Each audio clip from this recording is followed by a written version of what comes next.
Bueno, pues vamos a poner este tiempo en las manos del Señor, vamos a orar un momentito, así que vamos a pedir la bendición sobre este tiempo de predicación.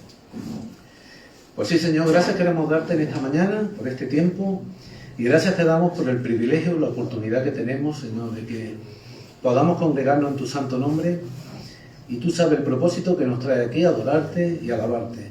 Yo te pido ahora que tú nos hables a través de tu santa palabra, que el mensaje pueda quedar en nuestras mentes y en nuestros corazones y por supuesto que lo podamos poner por obra. Danos la capacidad, Señor, para retener todas las veces que acudimos a tu Santa Escritura, que tu enseñanza, Señor, no se olvide, sino que quede implantada ahí en nuestra vida. Y en el nombre de Cristo te lo pido. Amén. Amén. Bueno, ya sabéis el título de la predicación de hoy, es una amistad de parte de Dios. Hablar de una amistad de parte de Dios, pues me estoy refiriendo a Jonatán y a David. Esa amistad que ellos tuvieron, que era de parte de Dios, ¿no? Bueno, y dice así estos versículos, que aconteció que cuando él hubo acabado de hablar con Saúl, el alma de Jonatán quedó ligada con la de David. Y lo amó Jonatán como a sí mismo. Y Saúl le tomó aquel día y no lo dejó volver a casa de su padre. E hicieron pacto Jonatán y David, porque él le amaba como a sí mismo. Y Jonatán se quitó el manto que llevaba y se lo dio a David y otras ropas suyas, hasta su espada, su arco y su talabarte. Mirad qué pasaje cortito, pero tan maravilloso, ¿no? Que nos explica cómo surge esa amistad de manera repentina, de parte de Dios, entre Jonatán y David. Mirad, a veces en la vida ocurre que algunas personas quedan eclipsadas bajo la sombra de otras. O sea, no llegan a destacar porque siempre puede haber alguien por encima de ellos, ¿no? En el ámbito del deporte lo podemos ver esto con bastante frecuencia. Sabemos que estos últimos años, pues bueno, ha habido grandes futbolistas y han destacado por encima de los otros. ¿Qué quiere decir? ¿Que los otros eran malos? No. Que es que había unos que eran tan buenos, que los que había por debajo no han llegado a ningún sitio. Con el ciclismo pasaba igual. ¿Os acordáis de Indurain?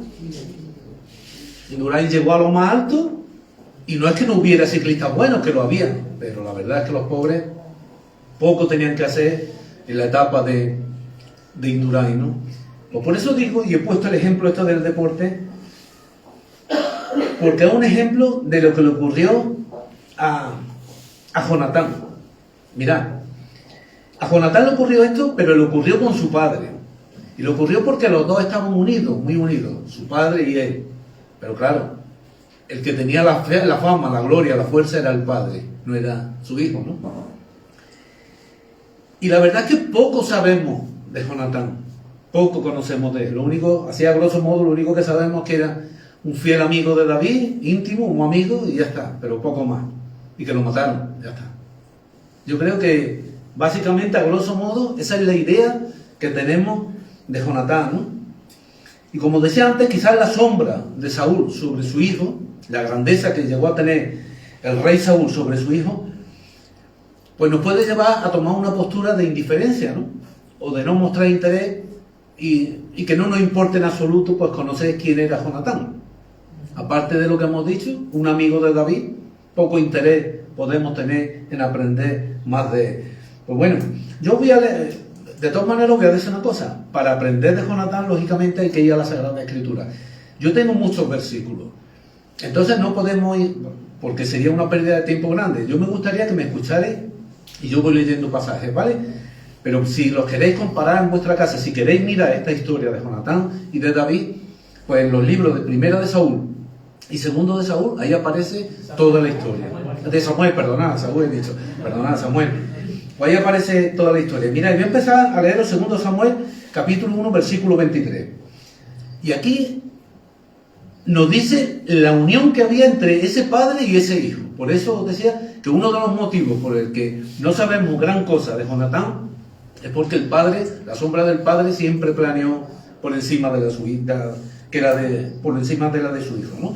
Y dice así: Saúl y Jonatán, amados y queridos, inseparables. Ahí tenemos el primer signo de esa unión que había entre ellos. Inseparables en su vida, tampoco en su muerte fueron separados.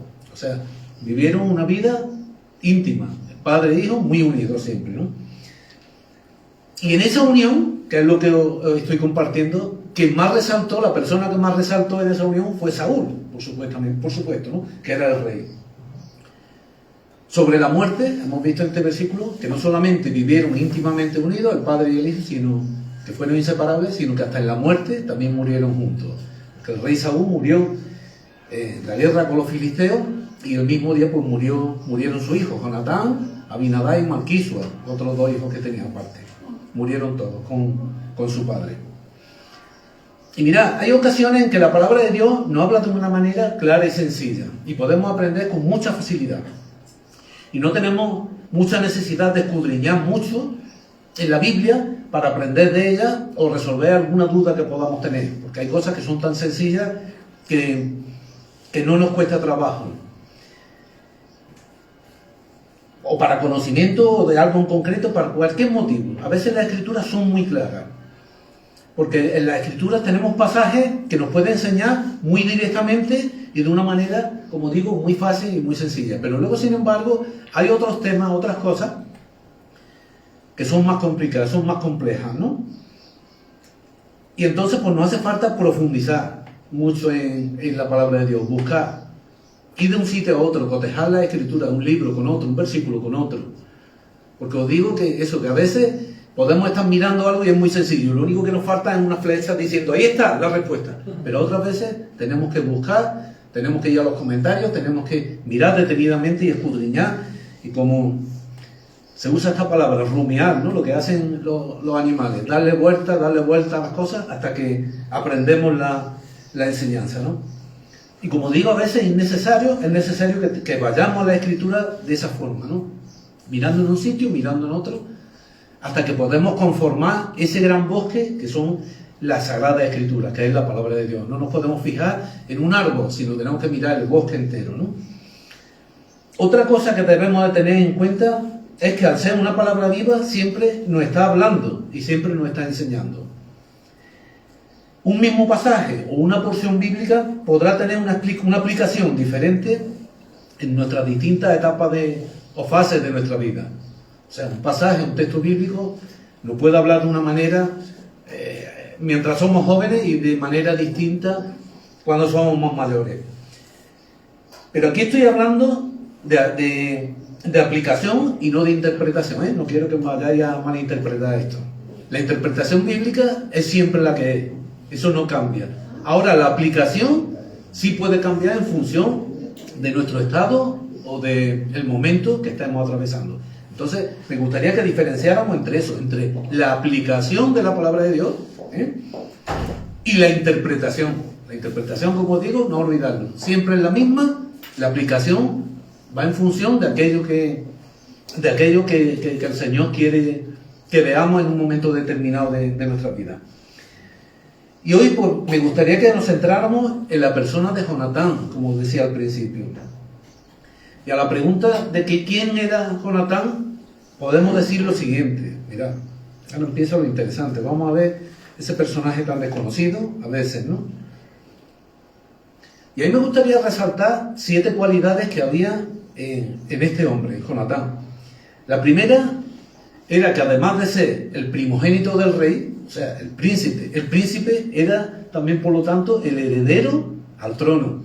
No olvidarse del detalle este, porque luego vamos a ver otra faceta en la vida de Jonatán, y la verdad es que sorprende cómo una persona puede llegar a un estado de sencillez y de humildad tan grande, cuando mirad la posición que ocupaba. Era el príncipe y el heredero al trono, iba a ser el sucesor del rey Saúl. Otra cualidad o característica que resalta en la vida de Jonatán es que era un líder, un jefe militar muy capacitado, en el que su padre pues tenía depositada su confianza, ¿no? Confiaba plenamente. Mirad, primero de Samuel, capítulo 13, versículo 2, dice así: escogió luego a 3.000 hombres de Israel, de los cuales estaban con Saúl 2.000 en Micmas y en el monte de Betel, y 1.000 estaban con Jonatán en Gabá de Benjamín. Por tanto, este reparto de fuerzas, como en el versículo este que he leído, 2.000 con Saúl y 1.000 con Jonatán, pues demuestra la capacidad militar de la preparación que tenía Jonatán como jefe, como líder militar, ¿verdad? Otra cualidad, otra característica que podamos ver en la vida de Jonatán es su valentía. Era alguien muy valiente. Mirad, dice 1 Samuel 13:2. Y Jonatán atacó la guarnición de los filisteos que había en el collado.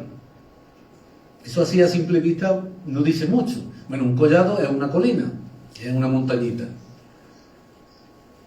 Ya deja de manifiesto la valentía. O sea, estaba diciendo que va a atacar una cosa a un enemigo que estaba en la altura. Y es abajo, no es lo mismo atacar desde arriba que atacar desde abajo. Porque es que el que está arriba con piedras te mata. No necesita mucho más. Y sin embargo, fijarse la decisión de Jonatán. Él decidió atacar la guarnición de los filisteos que estaba en el collado, allá arriba, encima de la colina.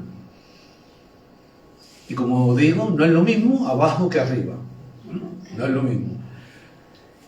Recordemos que con esta acción que emprende Jonatán, ¿no?, a la hora de atacar a los filisteos, se anticipa a su padre. O sea, él sale en tromba y el padre ni reacciona. Es él solamente el que se lanza en busca de los filisteos, se anticipa a su padre.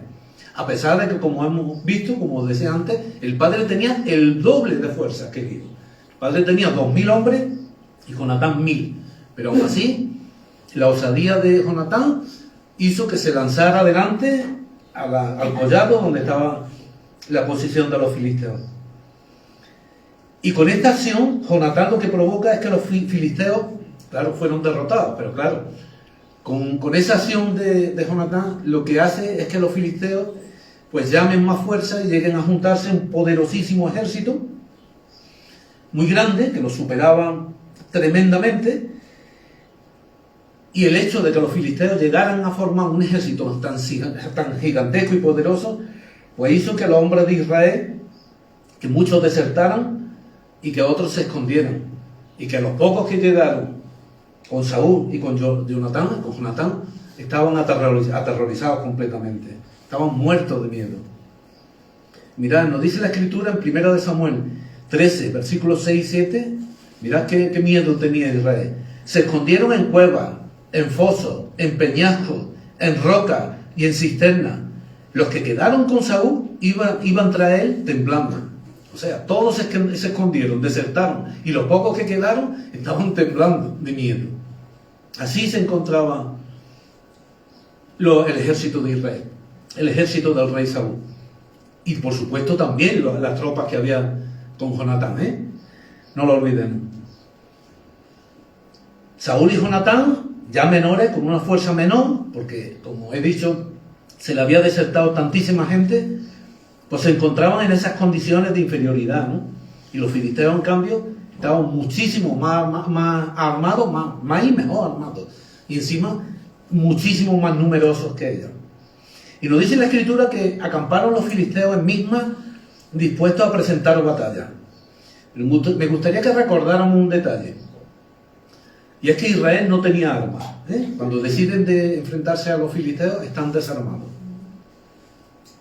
Y no sorprenda que es así, no tenían armas. El ejército de Israel estaba desarmado completamente. Entonces estaréis pensando, bueno, ¿y cómo hacían esa temeridad de poder enfrentarse a los filisteos si no tenían armas? Pues no os sorprendáis de esto. Mirad, 1 Samuel, capítulo 13, versículos 19 y 20, dice: y en toda la tierra de Israel no se hallaba herrero, porque los filisteos habían dicho, para que los hebreos no hagan espada o lanza, por lo cual todos los de Israel tenían que descender a los filisteos para afilar cada uno la reja de su arado, su asadón, su hacha o su hoz. ¿Queda claro? ¿Veis que no tenían armas? Sigo con otro versículo, 1 Samuel 13, 22. Así aconteció que en el día de la batalla, en este día que estaba Saúl y Jonatán con estas tropas para enfrentarse a los filisteos, en el día de la batalla no se halló espada ni lanza en mano de ninguno del pueblo que estaba con Saúl y con Jonatán, excepto Saúl y Jonatán su hijo, que las tenían. 2 personas, nada más, los demás desarmados. Y encima Jonatán atacando desde abajo para arriba. Así se encontraba el ejército de Israel. Y es que es verdad que el pueblo de Israel en muchas ocasiones pues no dispuso de armas. Normalmente lo que hacían era que después de las batallas pues se hacían con las armas del enemigo, o sea, le quitaban las armas a los enemigos y a los muertos y demás y se quedaban con ellas. Pero ¿qué ocurría?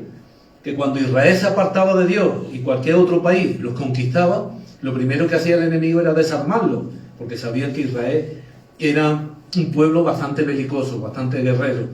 Entonces, lo normal en el pueblo de Israel era que casi nunca tuviesen armas, y sobre todo cuando se apartaban de Dios.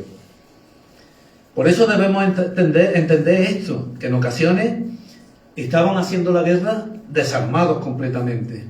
Mirad, en el cántico de Débora y Barak, en Jueces, en capítulo 5, versículo 8, nos habla también de la batalla de Israel contra los cananeos, ¿no? Y después de la victoria, Débora y Barak, Débora la profetisa y Barak, el líder israelí, hicieron un cántico de alabanza, ¿no? Y de gratitud a Dios por esa victoria. Y mirad lo que dice uno de esos versículos, concretamente en el versículo 8. Dice así, con esta pregunta: ¿se veía escudo o lanza entre 40.000 en Israel? O sea, aquí está dejando de manifiesto lo que comparto con ustedes, que estaban desarmados, ¿no? Y en ocasiones, pues Israel así se enfrentaba a los amigos, ¿no? Y a los enemigos. Y no solo eso, sino que en otras ocasiones tan solamente había quien se enfrentaba a un adversario con un palo o con un cayado.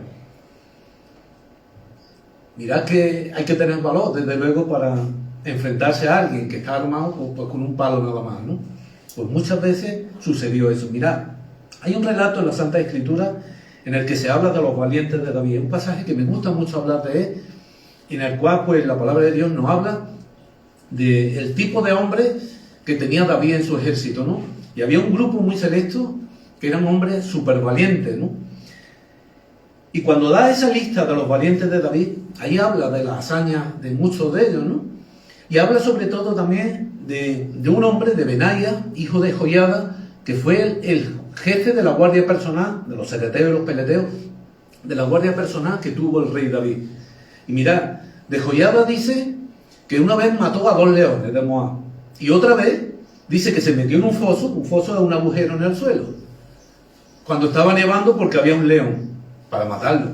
Y yo la verdad es que muchas veces cuando leía eso, pensaba yo, este hombre es que estaría loco, porque si el león ya estaba en un agujero, ¿qué necesidad tenía de meterse allí para matarlo si ya no se podía salir el león? Pero claro, sí que había un peligro, que alguien pudiera caer en ese foso. A veces puede ir andando por el campo y no ves que hay un agujero, pero para ponerlo más fácil todavía, encima nevando, o sea, para que tuviera menos agilidad, Joiada se metió con nieve y todo en el foso. Eso demuestra lo valiente que era, ¿no? O mirad lo que dice el versículo sobre este hombre, sobre Benaía. Segundo de Samuel 23-21. Dice, también mató él a un egipcio, hombre de gran estatura, y tenía el egipcio una lanza en su mano, pero descendió contra él con un palo, y arrebató al egipcio la lanza de la mano, y lo mató con su propia lanza. No llevaba un kalashnikov ni nada, es un palo llevaba. Y encima se enfrentó a un hombre muchísimo más alto que él, más grande, con un palo. Por eso la palabra de Dios nos dice, sobre todo Dios nos dice esto de sí mismo. Mirad, 1 Samuel 17:47. Y sabrá toda la congregación que Jehová nos salva con espada y con lanza, porque de Jehová es la batalla. O Zacarías 4:6, que nos dice, no con ejército ni con fuerza, sino con mi espíritu, ha dicho Jehová de los ejércitos. ¿Veis? Por eso el pueblo de Israel dependía de la mano de Dios también. A pesar de que se hicieran con las armas de los enemigos y de todo, pero ya vemos que era Dios quien peleaba las batallas por ellos, ¿no? Pero centrándonos nuevamente en la persona de Jonatán, lo que estamos viendo, la figura de Jonatán, hemos visto que 2 de esas características que él tenía era que era un jefe militar muy capacitado y que era muy valiente y decidido, ¿no? Mirad, dice 1 Samuel 14, versículos 1 y 3. Aconteció un día que Jonatán, hijo de Saúl, dijo a su criado que le traía la arma. ven y pasemos a la guarnición de los filisteos que está de aquel lado. Y dice que no lo hizo saber a su padre y no sabía nadie del pueblo que Jonatán se hubiese ido. O sea, él decide pasar a la guarnición de los filisteos, pero solo con el criado, con el paje de armas. ¿Os acordáis quiénes eran los únicos que llevaban armas? Jonatán y su padre, ¿no? Bueno, pues ahí está Jonatán, que decide pasar a la guarnición de los filisteos él solito, con su criado. Eso que muestra de valentía o de cobardía. Valentía, ¿verdad? De decisión. Bueno, otra de las características o de las cualidades que vemos en la persona de Jonatán era que era una persona muy ágil. Mirad, primero de Samuel 14:4 dice, mirad cómo pasó Jonatán desde donde estaba a la guarnición de los filisteos. Dice, y entre los desfiladeros por donde Jonatán procuraba pasar. O sea, por sitios dificilísimos, sitios agrestes, ¿no? Peligrosos. Bueno, pues por allí intentó no, que estaba procurando pasar. Como veis, de una manera muy facilita. De una manera muy fácil. Otro versículo. Dice, primero de Samuel 14:13. Y subió Jonatán trepando con sus manos y sus pies. ¿Lo vais entendiendo? ¿Vais viendo cómo era una persona ágil? Aparte de decidida, valiente, preparada, encima una agilidad tremenda. ¿Quién es capaz de subir por un desfiladero trepando con las manos y los pies? Así, de esa manera. Y como decía antes, con el inconveniente de que el enemigo lo tiene arriba, que te tira una piedrecita y acaba contigo. Con una piedrecita. Porque una piedrecita así, a 200 metros, es una piedra así. Eso hizo Jonatán. Si no os parecen suficientes estas pruebas de que era una persona ágil, tenemos también, cuando muere Jonatán y Saúl, la endecha que le hace David. La endecha, sabéis lo que es, ¿no? Es como una especie de discurso que hace David. Pues mirad, así se refiere la endecha del rey de David sobre Saúl y sobre Jonatán. Dice, más ligeros eran que águilas, más fuertes que leones. O sea, ¿veis? También resalta la cualidad esta de su agilidad, ¿no? Otro versículo, 2 Samuel 1:25, también de la endecha de David sobre ellos. Dice, Jonatán muerto en tu altura. O sea, ya sabéis dónde se le daba bien la batalla a Jonatán. Veis la agilidad, la habilidad que tenía este hombre, ¿no?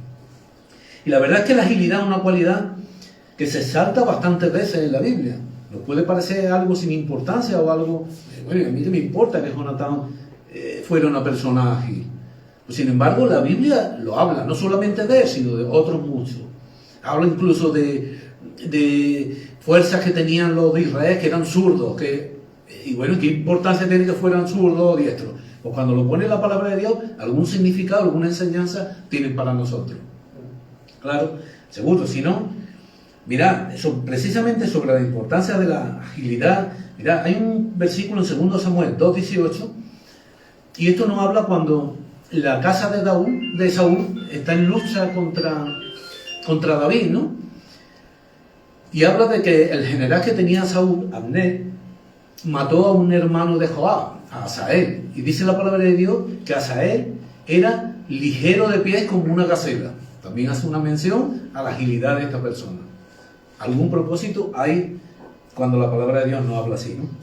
Pero bueno, hemos visto ya con toda claridad que Jonatán era alguien muy ágil. En el pasaje, primero de Samuel 14, versículos del 6 al 14, ahí nos narra cómo emprende esta batalla Jonatán y su criado, ellos solos, ¿no? Como hemos visto, ellos suben a la fortaleza de los filisteos, trepando, escalando de la manera que podían, y llegan allí, se dejan ver, ¿no? Y mirad que Jonatán le da unas palabras de ánimo a su criado, en el versículo 6, y dice, no es difícil para Jehová salvar con mucho o con poco. Y la verdad es que eso son palabras de ánimo, porque cuando dos personas deciden atacar una guarnición tan fuerte, tan numerosa de enemigos y demás, pues la verdad es que es una fe, una confianza muy grande la que demuestra. Y la verdad es que aquí deja de manifiesto Jonatán su fe y su confianza en Dios, ¿no? Jehová Para Jehová no es difícil salvar con mucho o con poco. ¿Y qué hacen ellos dos? Dice que se muestran a los filisteos y estos empiezan a burlarse, porque recordáis que el pueblo de Israel se habían escondido en fosos, en peñascos, en grietas, por todos sitios, en cisternas, y los pocos que habían quedado iban temblando, iban muertos de miedo. Claro, cuando estos dos se dejan ver, los filisteos empiezan a reírse de ellos. Y mirad lo que le dicen los filisteos. Primero de Samuel 14:11. He aquí los hebreos que salen de las cavernas donde se habían escondido. Mirad, se burlan de ellos diciéndole eso, ¿no? Pero ¿qué ocurre? Que Jonatán sube matando, o sea, sube para arriba matando a todos los que puede y el criado rematando detrás. O sea, para que no se escapara ni uno. Y con esto consiguieron pues, que la guarnición de los filisteos pues, cundiera el pánico, ¿no? Se sobrecogió y la verdad es que empezaron a huir.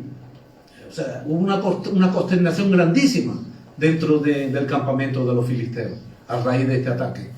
Y luego aparte, como hemos visto, Dios también actuó y puso de su parte, porque dice que la tierra tembló encima, o sea, para poner la cosa mejor.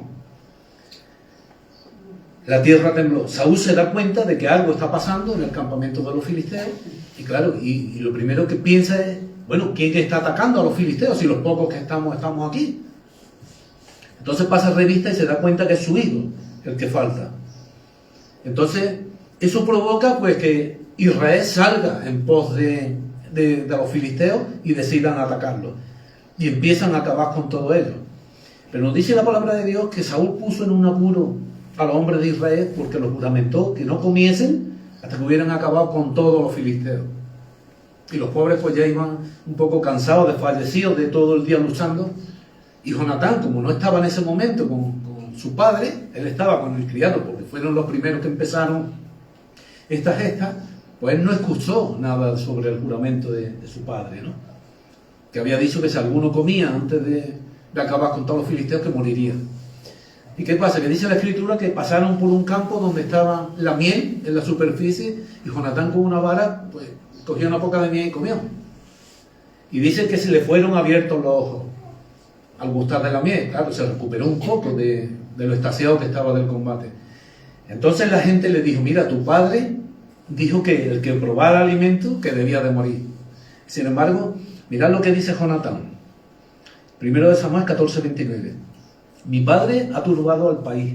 O sea que Jonatán es consciente de que el padre no andaba muy bien, que las decisiones del padre no estaban muy bien pensadas, que el padre actuaba por los impulsos que fueran, pero que no actuaba con el sentido común.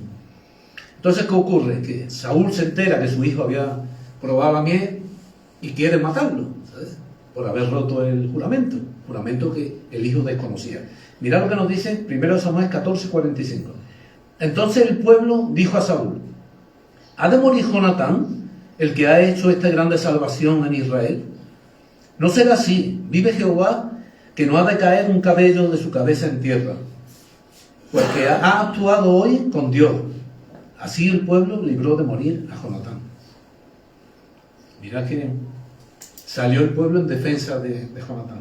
Y el padre, pues claro, lógicamente tuvo que aguantarse y desistir, ¿no? Pero siguiendo en la persona de Jonatán, la palabra de Dios nos enseña otra de las cualidades que tenía Jonatán. Y era que era un experto tirador con arco, un arquero muy bueno. Sí, hay varios pasajes en la palabra de Dios que nos hablan de esto, ¿no? Que Jonatán usaba un arco, ¿no? ¿Os acordáis cuando David se escondió y él salió con un muchacho a practicar? Era una señal que tenía. Pues ahí se ve que él estaba practicando. Ahí vemos que le gustaba llevar un arco. En la endecha de David, en el discurso sobre la muerte, en el funeral de ellos, también David lo menciona. El arco de Jonatán no volverá atrás, o sea que no volverá a tirantarlo. Menciona eso. Y en el versículo del pacto, vemos que uno de los regalos que le hace Jonatán a David precisamente es un arco, su arco, ¿no? Entonces vemos que también era un arquero, ¿eh? Aparte de todas las cosas que estamos viendo, era un experto tirador en arco. La palabra de Dios nos dice que ya después de esto vemos como el rey Saúl es desechado por parte de Dios porque desobedece el mandamiento que Dios le da sobre Amalek, ¿no? Sobre que tenía que exterminar a este pueblo. Entonces Samuel unge como rey a David y vemos como un espíritu malo de parte de Dios se mete dentro de Saúl y lo atormenta constantemente, ¿no? Todos conocemos la historia. Saúl encargan que busquen a un músico para que toque y lo consuele, le aplaque este mal que está padeciendo. Y es ahí cuando cuando David entra en contacto con la casa real. Y la verdad es que cuando se presenta delante de Saúl no solamente tocaba el instrumento musical, sino que nos dice la Escritura que Saúl también lo hizo su paje de armas. O sea que le dio otro carguito más, aparte del de músico. Pero ¿qué pasa? Que comienza otra vez una nueva guerra y David pues se tiene que ir a su casa, porque sus hermanos son reclutados para la guerra y él vuelve a su casa, ¿no? El padre de David le hace un encargo a su hijo para que vaya al campo de batalla, le lleve algunas cosas a los hermanos, se interese por ellos, y David se presenta allí, ¿no? Y precisamente antes de llegar a este pasto se produce este hecho, ¿no? Que es el enfrentamiento de David contra Goliat, contra el gigante. David se presenta en el campo de batalla y ve allí a un filisteo que estaba ridiculizando, humillándolo todos los días a Israel, ¿no? Entonces, David se ofrece para luchar contra ese gigante, ¿no? Y hay un hecho significativo en ese enfrentamiento con Goliat. Y es que dice la palabra de Dios que Saúl intentó vestir con su armadura y su arma a David, y que David probó a andar y que no podía. Esto es más amplio de lo que pensamos, porque nos podemos creer que es por la incomodidad de llevar la armadura. También debemos de pensar una cosa que es un detalle que muchas veces se nos escapa. No solamente por lo incómodo de llevar esos trastos en lo alto, es también por lo grande que tendría que ser, porque dice la palabra de Dios que Saúl, de hombro hacia arriba, era más alto que toda la congregación. O sea, por lo tanto, la armadura del rey David, del rey Saúl, puede que le llegara a David por los tobillos. O sea, lo que le hace todavía más difícil. Pero bueno, sabemos lo que nos dice la palabra de Dios. David desecha eso de sí y se enfrenta al gigante. Y para reforzar lo que estamos viendo de que Israel no llevaba armas, ¿qué le dice el filisteo a David cuando lo vio venir, rubio, tan guapo y eso? ¿Soy yo perro para que venga acaso contra mí con palo? Porque eso es lo que llevaba David, el palo, el cayado de pastor. Aunque lo mata con la onda, pero eso es lo que llevaba en la mano. Y eso es lo que le dice el filisteo. ¿Soy yo perro para que venga a mí con palo? David se enfrenta, obtiene la victoria, y a raíz de ahí, en ese momento, cuando él obtiene la victoria, David es llevado delante del rey Saúl y ocurre esto, el pacto. Es cuando ocurre eso. Pero vamos a seguir viendo, ahora repararemos en el pacto. Vamos a seguir viendo quién era Jonatán. También tenemos claro, porque aparte, como veíamos antes, de que era valiente, decidido, ágil, que era un arquero, no nos olvidemos de lo primero que os dije, que era el hijo del rey, por lo tanto el sucesor al trono. David sabemos todos quiénes eran, un pastorcillo que pastoreaba un pequeño rebaño que tenía su padre en Belén y ya está, ¿no? Pero Jonatán era el hijo del rey. Y la verdad es que vemos la relación tan dispar entre un humilde pastorcillo y el hijo del rey. Unas posiciones sociales muy distintas, ¿verdad? Pero ¿quién es Jonatán, no? En quien brota de repente este gesto de afecto hacia alguien tan humilde. Ahora lo veremos. Mirad, otra cualidad que resalta en Jonatán es que era una persona humilde. Mirad lo que nos dice 1 Samuel, capítulo 18, versículos del 1 al 4. Y aconteció que cuando él hubo acabado de hablar, que es el pacto, con Saúl, esto es cuando lo presentan delante de Saúl, una vez que ha derrotado a Goliat, ¿no? Aconteció que cuando él hubo acabado de hablar con Saúl, mirad, de buena a primera, el alma de Jonatán quedó ligada con la de David, y lo amó Jonatán como a sí mismo. Y Saúl le tomó aquel día y no lo dejó volver a casa de su padre. E hicieron un pacto Jonatán y David, porque él le amaba como a sí mismo. Y Jonatán se quitó el manto que llevaba y se lo dio a David, y otra ropa suya, hasta su espada, su arco y su talabarte. Mirad la generosidad que tenía Jonatán, lo humilde que era, que se despojó de algo que hemos visto, que no todo Israel lo tenía, para dárselo a un sencillo pastor por el que de repente había sentido pues un cariño, un aprecio especial, hasta el extremo de hacer un pacto, de quedar su alma ligada, como nos dice la palabra de Dios. Bueno, y alguno puede decir, a lo mejor se habían visto antes, puede ser, porque tengamos en cuenta que David estaba allí de músico en el palacio, en la casa de Saúl. A lo mejor se habían visto antes. Entonces, ¿por qué ocurre esto ahora en este momento y no ocurrió antes si se habían visto? Porque aquí nos habla Dios de su provisión, de que Dios tiene el momento idóneo para hacer siempre cada cosa según su santa voluntad. Seguramente se habían visto, claro. Si él estaba allí tocando delante del Padre, Jonatán lo vería más de una vez allí en el Palacio Real. Pero ¿por qué no sucedió antes y sucede en este momento? Por lo que os digo, Dios tiene sus tiempos y sus momentos, ¿verdad? Bueno, ya sabéis que, bueno, el rey David, David, yo siempre la costumbre del rey David, David pues se quedó con Saúl, y sabéis que a raíz de las luchas contra los filisteos y demás, empezaron a cantar cánticos, a otorgarle mérito, lo que provocó en el rey Saúl pues una envidia, y no solo eso, sino que es que Saúl ya empezó a tener ganas de matar a David. Y mirad lo que nos dice la palabra de Dios en 1 Samuel, capítulo 19, versículos del 1 al 7, por si lo queréis buscar. Habló Saúl a Jonatán su hijo y a todos sus siervos para que matasen a David. Pero Jonatán, hijo de Saúl, amaba a David en gran manera. Y dio aviso a David diciendo: Saúl mi padre procura matarte, por tanto cuídate hasta la mañana, y estate en lugar oculto y escóndete. Y yo saldré y estaré junto a mi padre en el campo, donde esté. Y hablaré de ti a mi padre, y le haré saber lo que haya, y te haré saber lo que haya. Y Jonatán habló bien de David a Saúl su padre, y le dijo: no peque el rey contra su siervo David, porque ninguna cosa ha cometido contra ti, porque sus obras han sido muy buenas para contigo. Pues él tomó su vida en su mano, y mató al filisteo. Y Jehová dio gran salvación a todo Israel. Tú lo viste y te alegraste. ¿Por qué pues pecarás contra la sangre inocente, matando a David sin causa? Y escuchó Saúl la voz de Jonatán, y juró Saúl: vive Jehová que no morirá. Y llamó Jonatán a David, y le declaró todas estas palabras. Y él mismo trajo a David a Saúl, y estuvo delante de él como antes. Como veis, Jonatán habló bien a su padre sobre David, y lo restituyeron a su lugar, a su sitio, al sitio que tenía antes. Pero mirad el valor de Jonatán, lo que le dice a su padre: no peque el rey contra su siervo David. ¿Y por qué pecará contra la sangre inocente? Hay que ser valiente para decirle eso a Saúl, porque Saúl tenía un genio grande. Por eso digo que Jonatán fue muy valiente al decirle eso a su padre, por defender a su amigo David.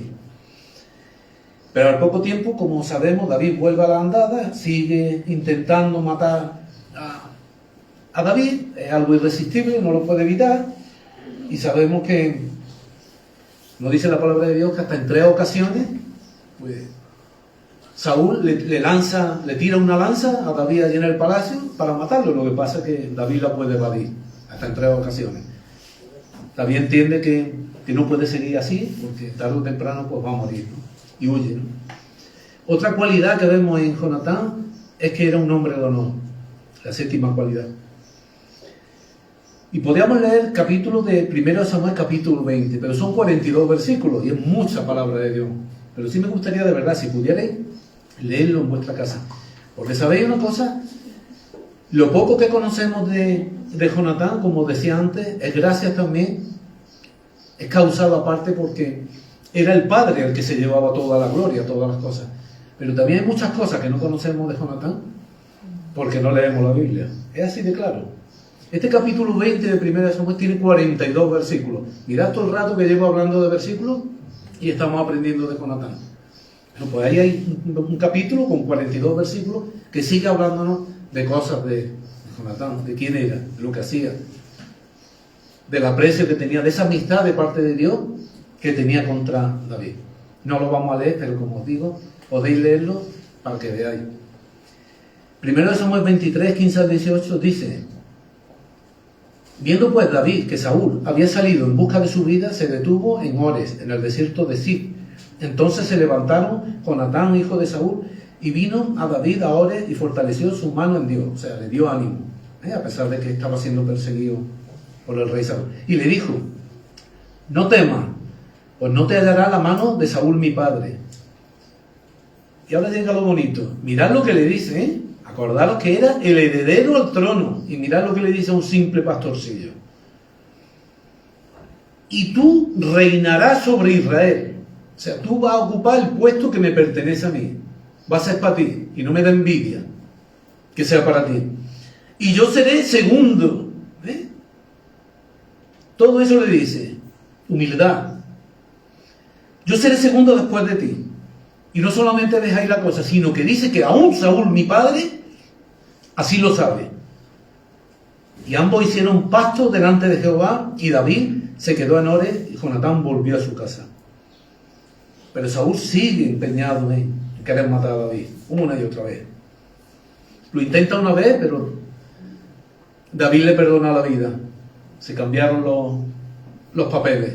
Saúl quería matar a David, fue David el que pudo matar a Saúl en David. Sin embargo, no quiso. Y después de esta primera ocasión es cuando hacen ese pacto. Pero sin embargo, después de esta ocasión en la que David podía haber matado a Saúl, mirad que también Saúl intenta hacer un pacto con David. Y dice así: y ahora, como yo entiendo que tú has de reinar y el reino de Israel ha de ser en tu mano firme y estable, júrame pues ahora por Jehová que no destruirás mi descendencia después de mí, ni borrarás mi nombre de la casa de mi padre. Entonces David juró a Saúl, y se fue Saúl a su casa, y David y su hombre subieron al lugar alto. Esto es un pacto, también una promesa, un compromiso que le hace el rey Saúl a David. Pero aquello no duró nada.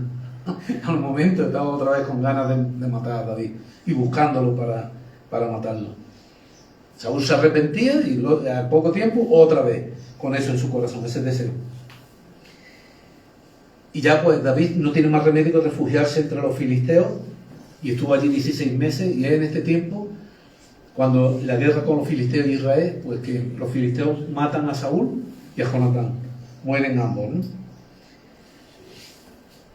Y Jonatán pues es un ejemplo de una amistad basada en el temor de Dios, algo muy común en estos dos amigos.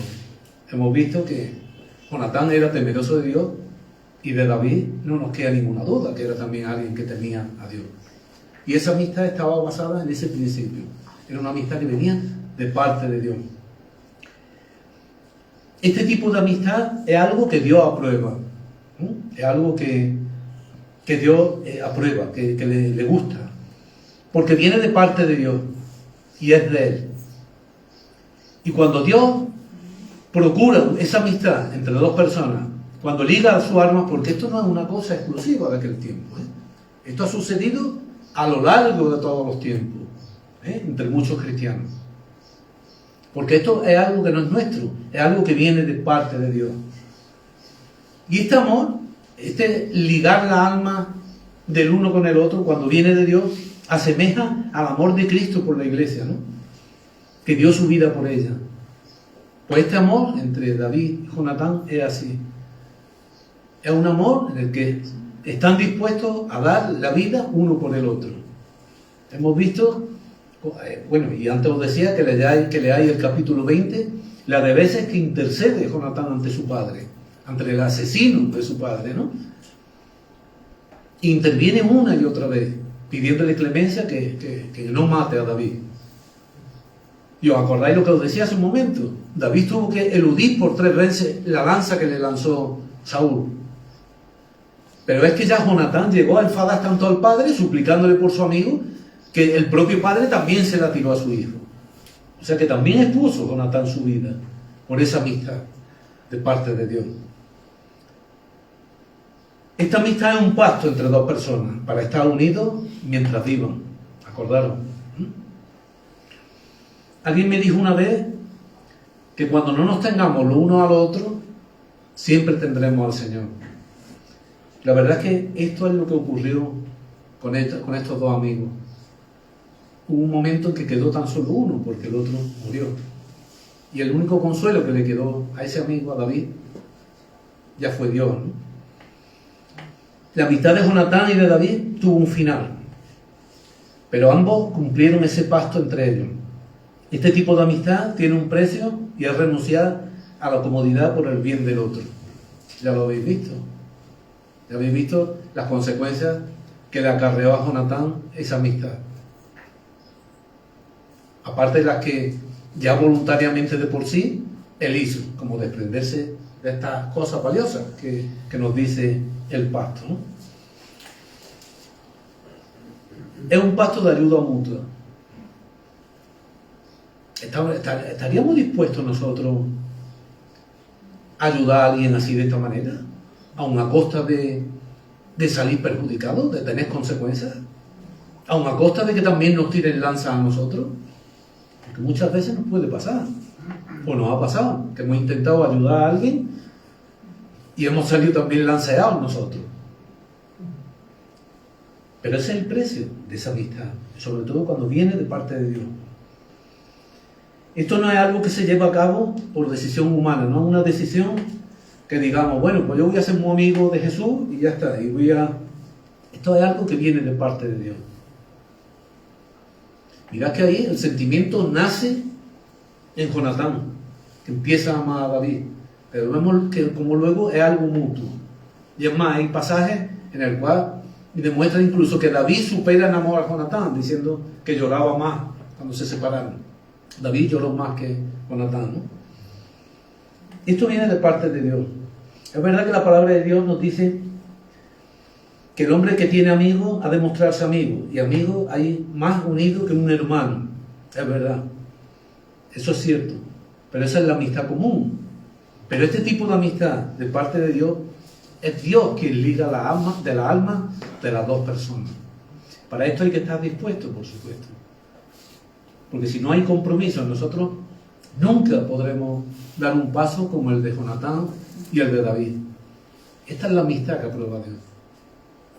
Es la que aprueba Dios. Y viene de parte de Dios. Y es una amistad que tan solamente la entiende Dios y los dos que hacen el pacto. Porque la gente no entendería nada. Ya sabemos lo que dicen sobre esta amistad. No quiero hablar más nada porque... y malinterpretan lo que significa esa amistad. Y esto es algo que ya digo, ha existido, existirá y existe, ¿no? En la actualidad. Pero que es algo que viene de parte de Dios. Y es algo que, como digo, nada más lo entienden las dos personas cuyas almas quedan ligadas y Dios, que es quien lo permite. Mirad, lo mismo que hizo Jonatán con David, que lo reconfortó en esos días de angustia, de sufrimiento, de huida, de dolor, eso mismo le sirvió a David para reconfortarnos a nosotros con los salmos. Así es. La palabra de Dios nos reconforta. David, ¿qué es lo que escribe en sus salmos? Muchas de sus andanzas, muchas de sus vivencias, mucho de su sufrir, mucho de lo que tuvo que pasar por sus enemigos. Y como os digo, lo mismo que reconfortó Jonatán a David, David nos reconforta hoy con sus salmos. Amén. Bueno, pues vamos a orar un momentito. Pues sí, Señor, gracias queremos darte por tu santa palabra. Y gracias queremos darte por estos ejemplos, Señor, de David, de Jonatán. Amistades, Señor, que tú ligaste, almas ligadas por ti, Señor. Tan solamente tú comprendes un pacto de esa índole, de ese tamaño, porque todo se basa en el temor hacia ti, en el amor a ti, en la obediencia a ti, Señor. Y tú eres quien hace posible que haya alianza, que haya pacto de este tipo en aquellos que te aman. Por eso te pido que tú dispongas nuestras almas, Señor, nuestras mentes, nuestras vidas, Señor, para que si alguna vez lo demanda, podamos hacer un pacto también con aquellos que tú nos pongas por delante.